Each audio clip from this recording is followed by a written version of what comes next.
क्या आप सच में 12 लाख तक की इनकम पे कोई इनकम टैक्स नहीं लगेगा? नहीं, ऐसा नहीं है। आइए जानते हैं इन 4 एग्जांपल्स की मदद से। पहला एग्जांपल, जहाँ पे आपकी total income after standard deduction आती है 12 लाख रुपए।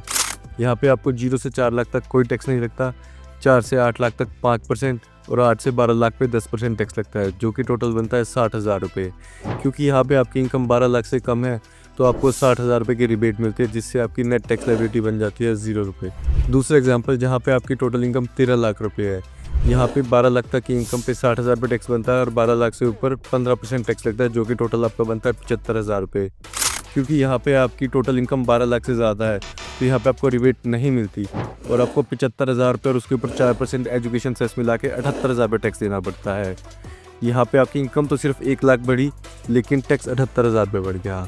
तीसरा एग्जाम्पल, जहाँ पे आपकी इनकम 12.5 लाख रुपये है, यहाँ पे भी 0 से 4 लाख तक कोई टैक्स नहीं है, 4 से 8 लाख पे 5% टैक्स है, 8 से 12 लाख पे 10% टैक्स है और 12 लाख से ऊपर की इनकम पे 15% टैक्स है।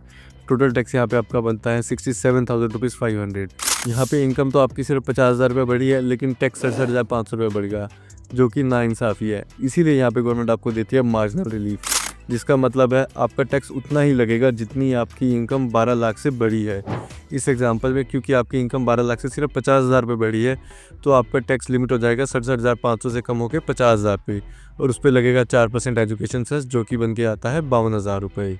चौथा एग्जांपल डिस्कस करते हैं, जहाँ पे आपकी टोटल इनकम 10 लाख रुपए है लेकिन वो है short term capital gain from the sale of equity shares और म्यूचुअल फंड्स। यहाँ पे आपको 0 से 4 लाख पे कोई टैक्स नहीं लगता लेकिन 4 लाख से ऊपर आपको फ्लैट 20% के रेट से टैक्स लगता है, जो कि बन के आता है 1,20,000 रुपये।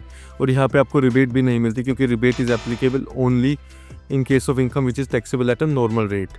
तो यहाँ पे आपको 1,20,000 रुपये और उसके ऊपर 4% एजुकेशन सेस मिला के 1,24,800 रुपये टैक्स देना पड़ता है। ऐसे ही यूजफुल फाइनेंशियल और टैक्स रिलेटेड फैक्ट्स को जानने के लिए सब्सक्राइब कीजिए फाइनेंसिबल को।